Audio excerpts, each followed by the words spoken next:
If this doesn't infuriate you, I don't know what will. Both Allen's and Jones' deaths gained lots of attention statewide, with a reward of up to $25,000 once offered in the 7-year-old's case. And these are the 4 men in custody in Allen's case, each facing second-degree murder, conspiracy to commit murder, and attempted first-degree murder charges. He was 7. He didn't deserve it. He was a kid. And these thugs mowed him down. Do you know why you haven't heard of this story? Many of you haven't heard of this story. Do you know why there's no t-shirts? Because these 7 thugs gunned down a 7-year-old black kid.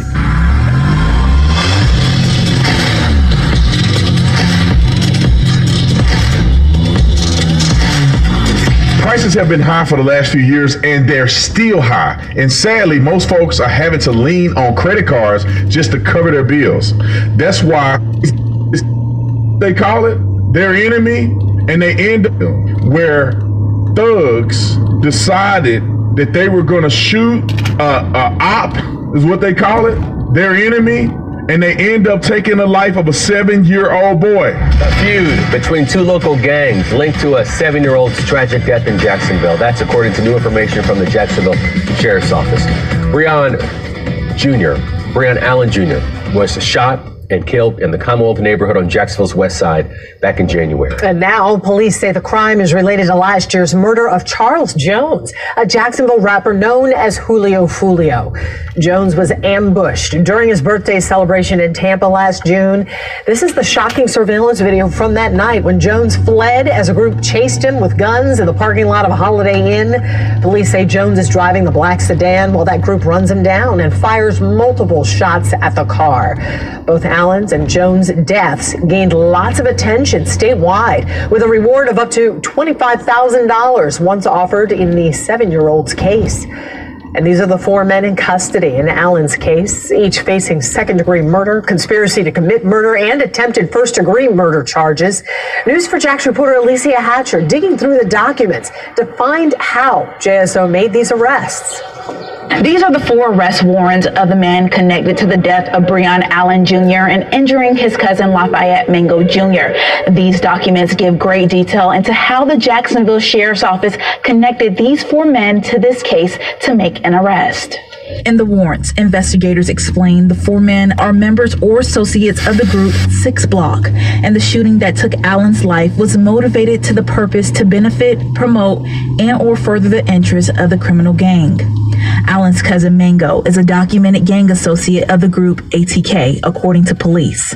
Investigators say an ongoing feud between the 2 gangs led to the death of Charles Jones, also known as Julio Fulio, last year.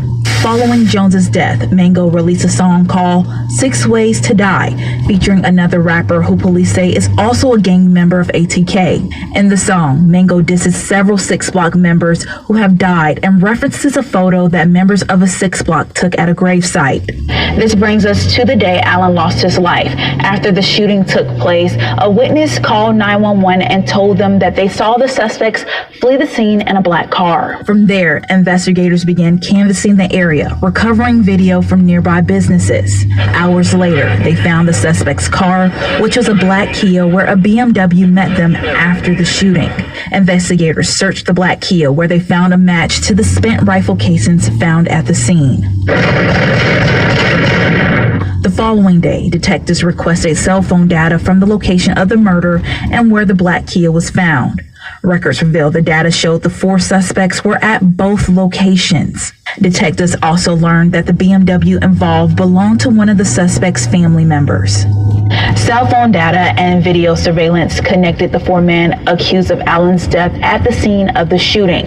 JSO says more arrests could be expected in this case. For now reporting, Alicia Hatcher, Channel 4, the local station.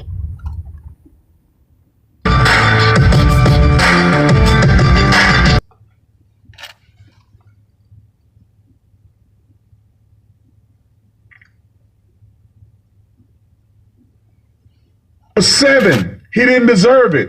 He was a kid. And these thugs mowed him down. But let me add this. Do you know why you haven't heard of this story? Many of you haven't heard of this story. Do you know why there's no t-shirts? Do you know why you don't see Benjamin Crump? You don't see the NAACP? You don't see your favorite actors and comedians and celebrities talking about it? Because these 7 thugs gunned down a 7-year-old black kid.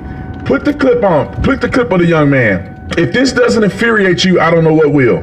D.L. Hughley, Ari Spears, all of you cowards that come out every single day of the week and cried. You cried yourself to sleep because a white woman said the N-word to a kid.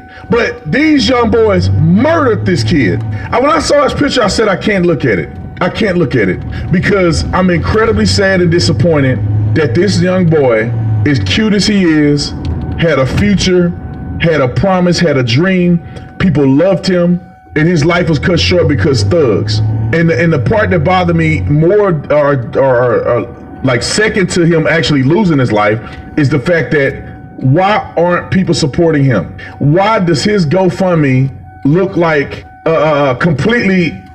it's completely irrelevant compared to others? This little baby who obviously had a future, who wasn't involved in gang activity, who wasn't running from the police, wasn't pulling guns on nobody, looked like he was a little football player, probably had dreams and aspirations to be great one day. His life was cut short. And how much money have they raised for him? $14,000. $14,000. Carmelo Anthony decided to stab a white kid in the heart. He raised $500,000. Now, I'm not doing this because I need y'all to pat me on the back and say, no, but I want to support this kid's family. I told my people we need to reach out to mama or whoever's putting on this GoFundMe so we can figure out what else do they need, because it breaks my heart to see a baby, a 7-year-old boy, lose his life over complete foolery. And so we, as Officer Tatum, we're going to donate and help. I think I'm committed I'll give $1,000 to help. And while maybe after the show I'll do it, you'll see it pop up. So don't think I'm out here making up something.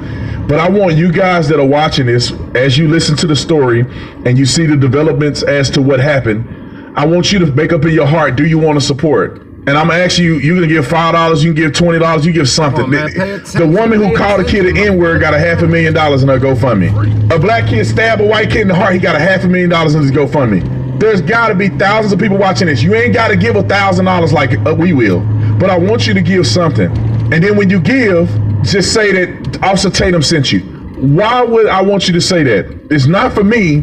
It's because I want this family to know that there's people outside of the community that care about them and that want what's best for the family, that they lost this kid. All right. Now you don't have to give. I didn't even know I was going to say this, but you don't have to give if you don't want to. It's just, if it's on your heart, like it's on mine, you can give something, even if it's like $5.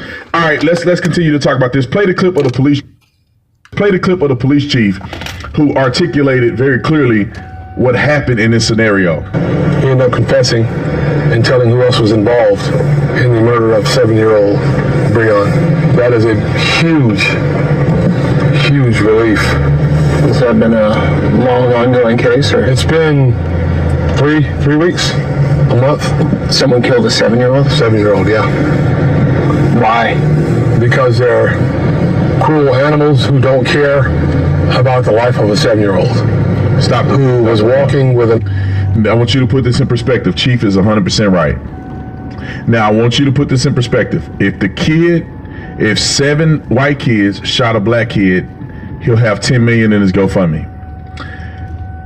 If this chief was white and said that about the 7 thugs that killed this young man, people be mad at him. I'm just stating the obvious. If this was a white man saying they're animals, people be mad at him even though they killed a 7-year-old. So I'm glad that there's men like this who are chiefs who are willing to stand up and tell the truth in the face of potential backlash. It is what it is. These are animals. These 7 thugs had no business shooting at somebody that had a kid, with a little kid, because they were shooting at somebody else while he was walking with the kid and ended up killing the kid. Roll the clip. Another kid who was not a kid, but a young man who was the actual target. So instead of them holding up and waiting to get him alone, or not doing it at all, they decided to open fire, killing a 7-year-old child. So what's going to happen? That's life sentence? It could be. That's a good chance that could be a first-degree murder. If that's a first-degree murder, they send the up.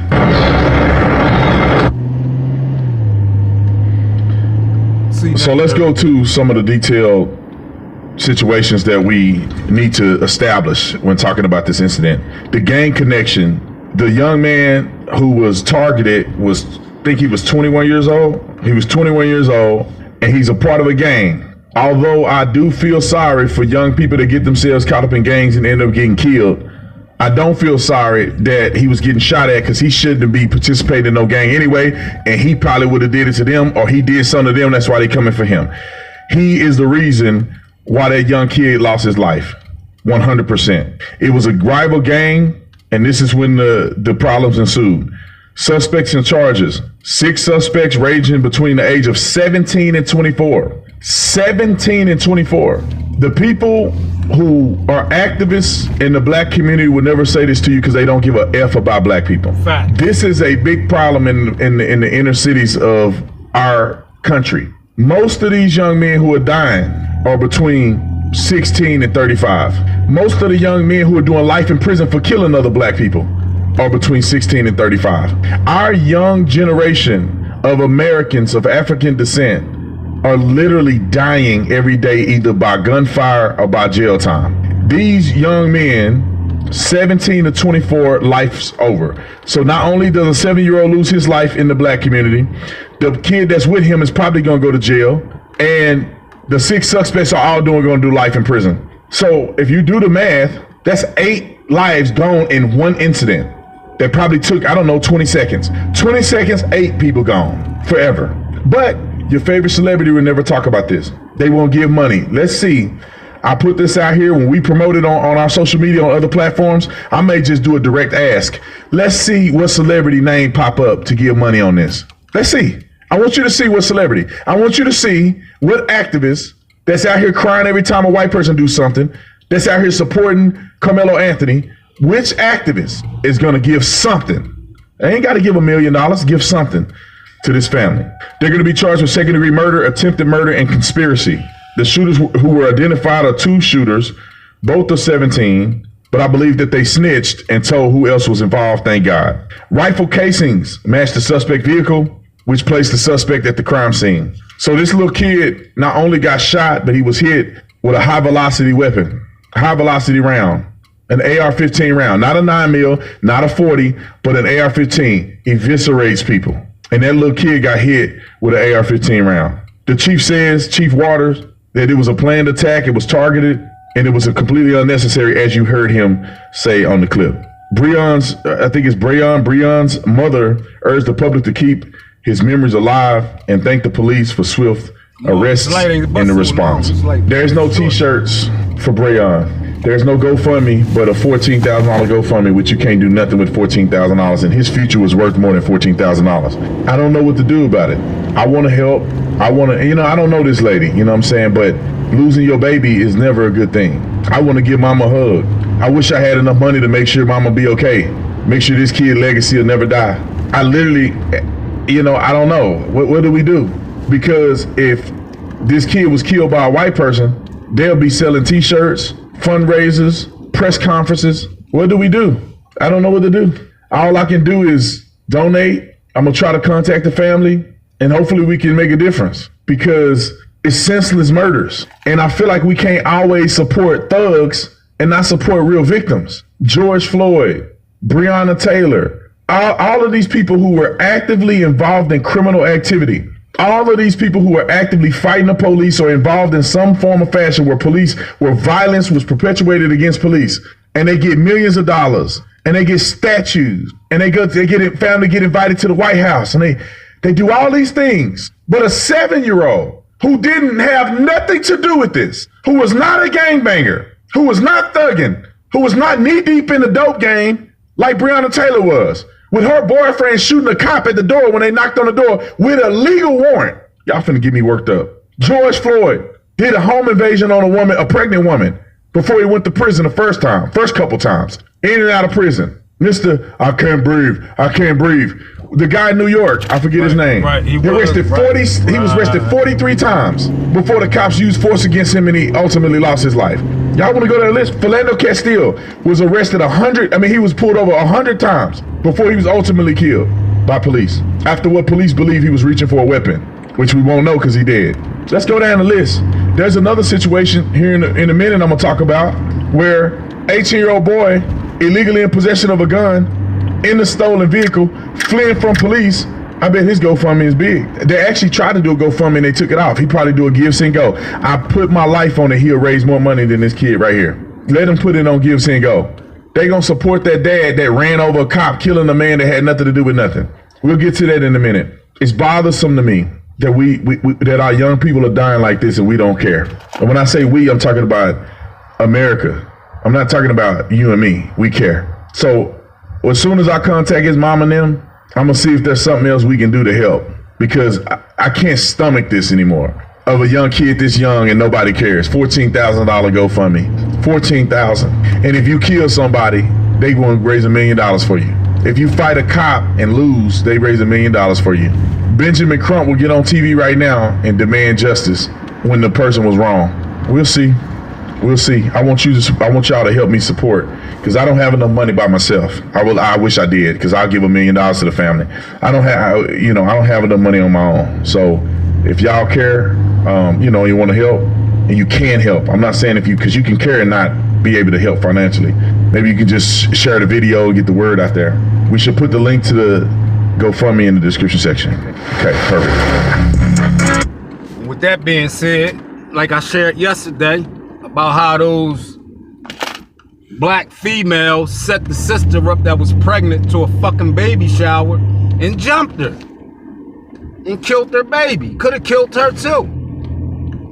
Where the outrage at in the street? Where BLM at? I told y'all they pick and choose their narratives like they being funded by George Soros.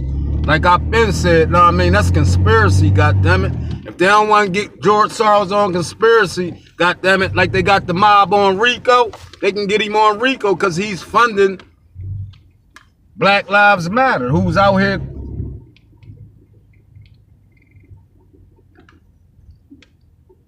causing mass destruction, and he funding motherfuckers that's into this fuck shit, y'all. That's where the money coming from, the Soros, y'all. Pay attention, y'all. Pay attention, that money coming from the Soros, y'all.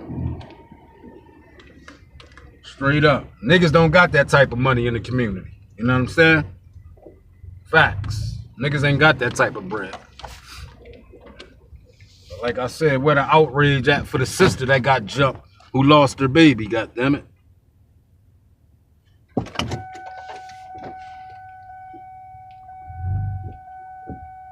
No motherfucking outrage from you demons. Facts. 100% fact, not fiction. Y'all don't care about Black Lives Matter. You only fit the narrative when they want y'all to go out there and cause mass destruction. What y'all are doing now amongst yourself. Like I said, them sisters that beat up that pregnant, I wouldn't even call them sisters, man. Fuck that shit. At this point, we labeling these thugs and hoodlums as just as what they are. Fuck all that, my brother and sisters. Nah, they don't do shit like that. Y'all just complete evil out this bitch. Completely evil. That's why I said with all the black people going crazy, do y'all know what y'all put in y'all system during that time? They wanted you to line up and take that jab. Cause y'all losing y'all motherfucking minds out this motherfucker, dog. No bullshit. We just watching y'all demise. The whole world is watching y'all demise.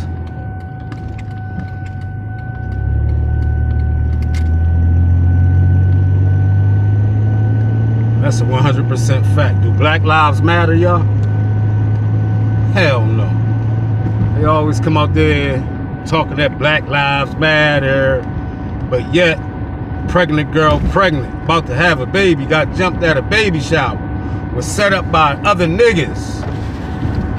Then they getting mad about the N-word, Lamont Hill, little bitch ass niggas, man. Y'all some bitch ass niggas. That's what's going on with y'all right now. Lamont Hill up there acting like a little bitch now, cause the lady said she used the N-word. A lot of people use the N-word, goddammit. I told y'all it's white niggers and black niggers. God damn it. Keep telling y'all that shit. Everything that was taught to you was a lie, god damn it, and y'all keep on patenting the lie.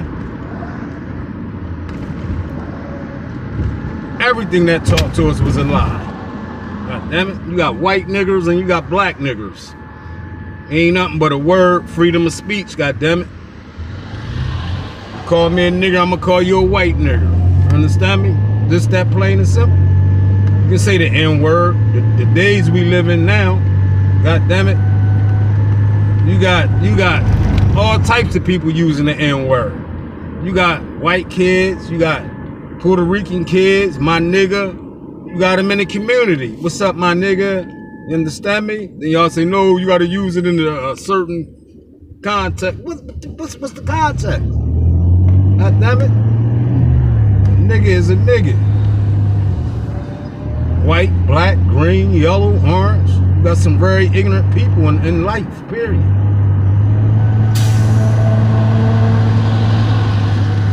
And that's the bottom line. But let's get into this crybaby ass Lamont Hill talking about they use the N-word. They use the N-word. The lady said, I use the N-word all the time. When you in the community dealing with these niggas. Let's get into it, y'all. Crybaby Lamont Hill. Mad than the motherfucker, y'all. All them niggas is house niggas. They don't got nothing else to fight for, so now they looking for any little thing. But they ain't in their community protecting their babies and the youth that's being murdered wholesale, free. No outrage. No nothing. About your moral claims about the racism, you can levy a judgment against black Americans for all the things they do. But when it comes to this woman saying the N-word and this other woman endorsing it and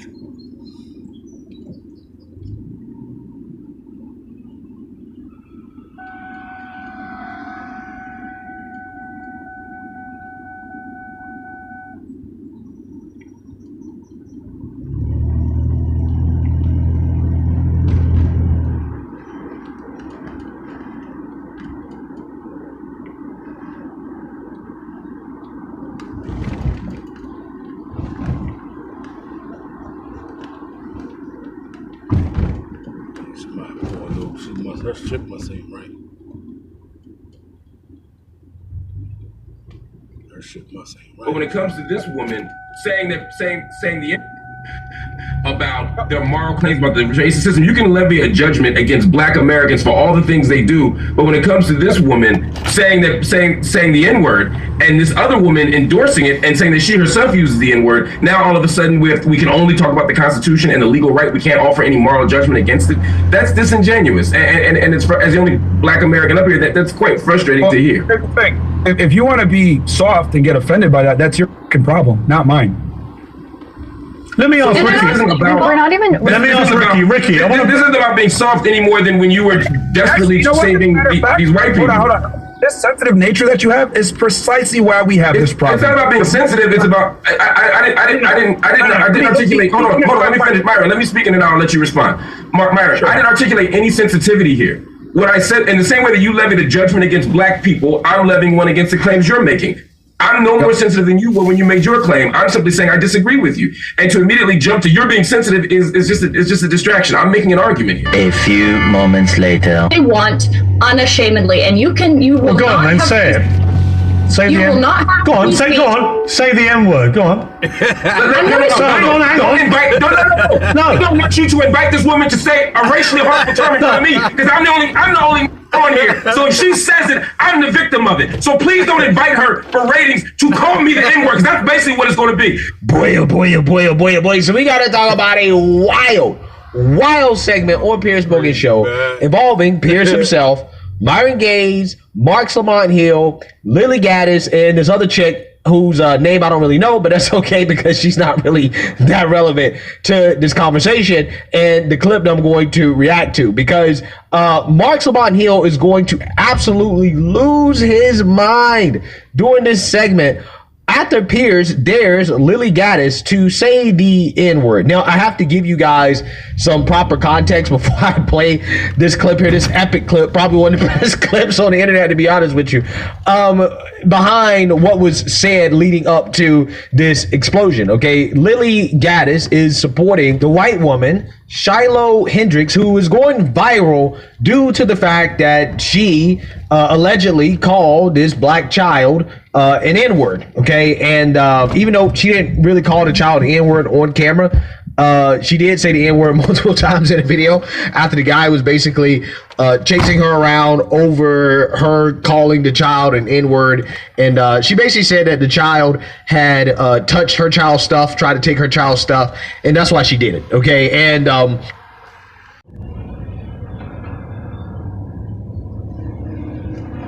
you know, the dude that was recording the video wanted her to go viral, right? Let's make her go viral. And she went viral, and it kind of backfired because she raised a whole lot of money.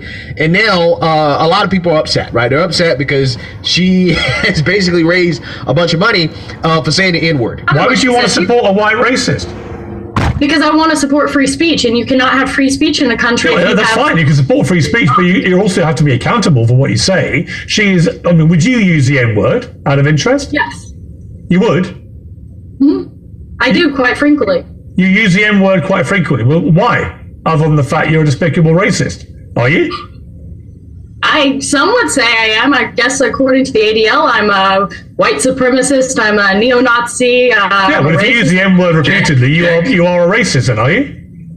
Are you? Sure, I'll embrace that. If that means forwarding, helping white people achieve freedom of speech, real freedom of speech, which, by the way, Shiloh Hendricks is being attacked on all fronts. They're trying to bring legal charges against her. They're trying to get her children taken away.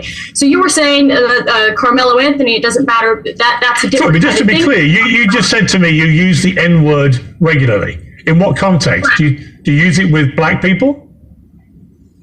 Yes, if it's appropriate. When would it be appropriate to use the N-word? When would it be appropriate? Anytime I feel like it.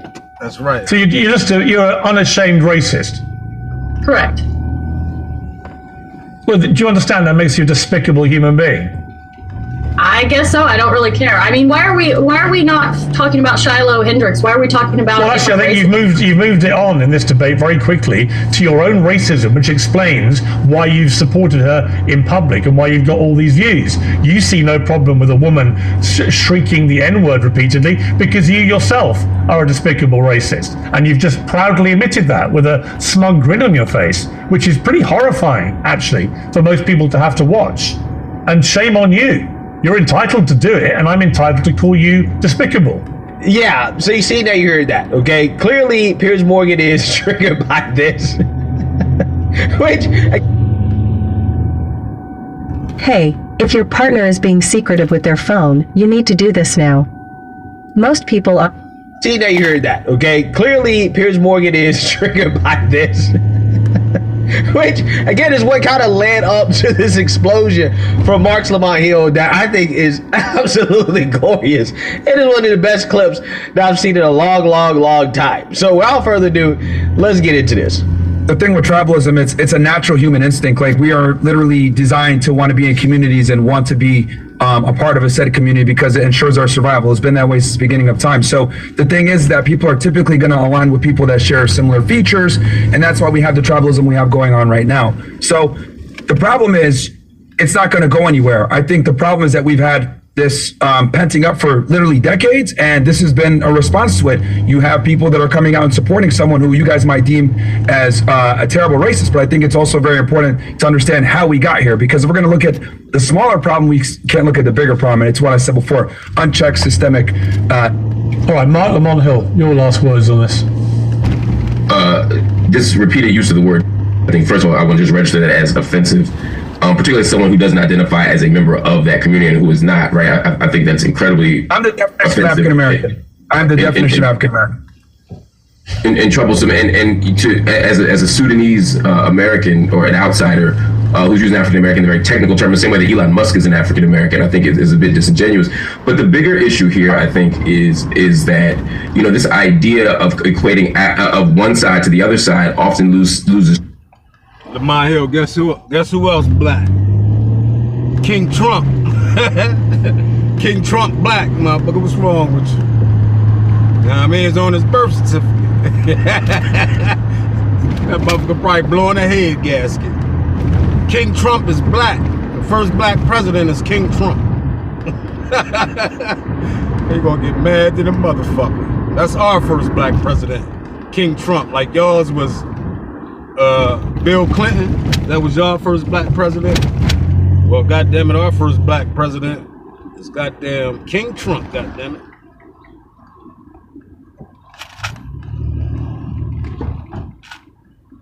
This idea of equating of one side to the other side often loses track of this issue of power. To use as example, when black people stand up and say, hey, let's build our own stuff. Hey, let's have a black power movement. That is not the same as a white power. I'll let you speak uninterrupted. Let me finish, please.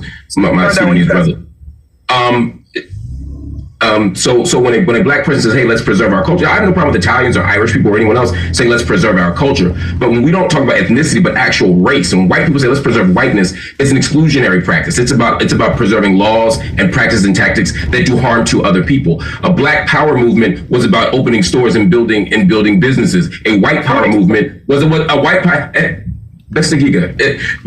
A white power movement was about something very, very, very, very different. A white power movement included lynchings and included Ku Klux Klan, etc. So let's not pretend that these are opposite sides of the same coin. When white people say, let's save our country, and even using language of our country, when black people built this thing, when you say that, you're talking about forcing people out of the country. You're talking about laws that discriminate. You're talking about doing harm to people. Let's not pretend these are the same thing. Just like these GoFundMe campaigns are not the same thing. I'm okay if everybody gets out of the GoFundMe industrial complex. I'd love that. But let's not pretend that supporting someone for a fair trial is the same thing as supporting a grown white woman berating and calling the N-word to a 5-year-old autistic black child. And the fact that everyone in here can't be unanimous in condemning that, I totally says exactly agree how they're not the same. I totally agree. Yeah, so I disagree with Mark Lamont Hill heavily, right? On almost damn near everything that he said, okay? Because these woke people, right? It's so funny because they'll call other people disingenuous while at the same time they'll turn around and make disingenuous arguments and try to pretend as if black power and white power are not about the same thing, when they are about the same thing. They're about power, okay? Because they fundamentally, right, when it comes down to what the quote unquote white power movement is about and the quote unquote black power movement is about, what they do, okay, it's the same thing. Like, for example, facts. If black people say, hey, we want to shop at only black owned businesses, we want to support black banks, we only want to have our dollars be spent with other black people if possible.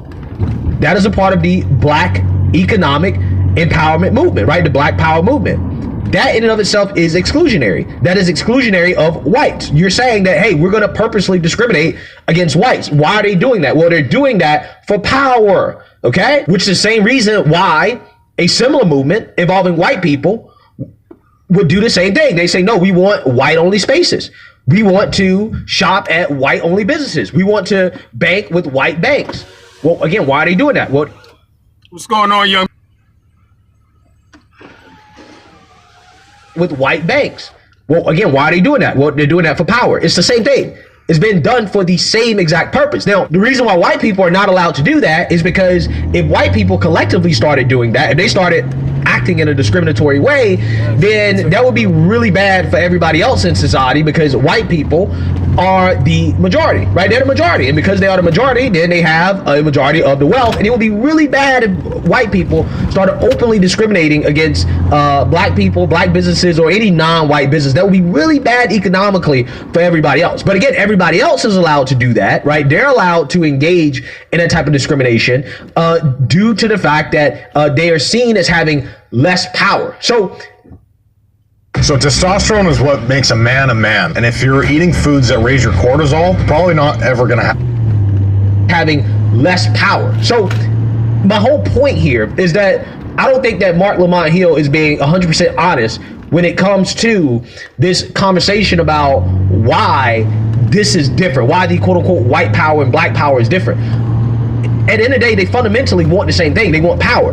The only difference is that white people are seen as having power, and they've been successful at maintaining power, right? And black people haven't. But there is no moral objection to discrimination or tribalism or any type of racial movement that attempts to accumulate power, because Mark Lamont Hill has no issue with the Black Power movement. His objection to white power really comes from the fact that white people, in his eyes, are seen as more powerful. They're the more powerful group, so therefore that type of politics is dangerous towards minorities because of the fact that they already have the power. So again, I just want people to understand, there's no moral objection here. It is simply an objection to white people engaging in tribalism, because it's really about allowing minorities to eventually gain more power over white people at the expense of white people. That's what it's about. And they will guilt trip you as a white person for engaging in quote unquote white identity politics, not because they have some moral objection or some principle objection to identity politics and tribalism. No, it's because that type of tribalism in their eyes is extremely dangerous, exemplified by what's happening with this whole Shiloh Hendrix thing, right?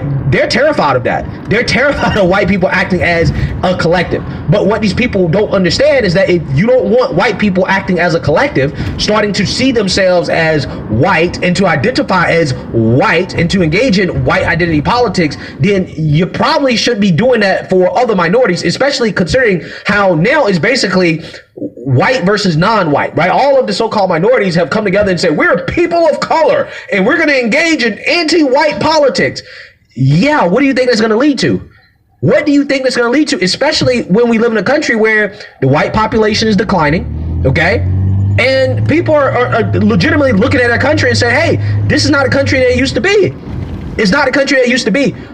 And they're being told that you can't say anything about it, right? You can't express yourself unless you're racist, right? You're racist if you're not okay with what's currently happening to the country. That's not good. And this is why you can either have all of it or none of it. And I say this all the time on this channel, especially when I talk about the N-word and stuff like that. All of it or none of it. The in-between state that we're in right now is what's tearing this country apart.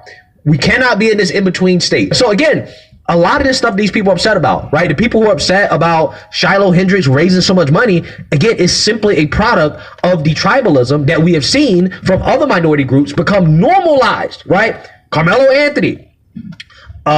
Look at Rodney Hinton. You got people trying to raise money for murderers, cop killers. Carmelo Anthony is not raising $500,000 because these people really believe that this was self-defense. Half of these people donating to Carmelo Anthony, they're not even smart enough to be able to articulate why, legally speaking, it's self-defense. This is why they have to make stuff up. They're raising money for Carmelo Anthony because he's a black teenager that killed a white teenager. White people got upset about it, and they see it as revenge for what happened with George Zimmerman, George Floyd, Kyle Rittenhouse, Daniel Penny. This is why every time these people talk about Carmelo Anthony, they're not talking about how it was actually self-defense.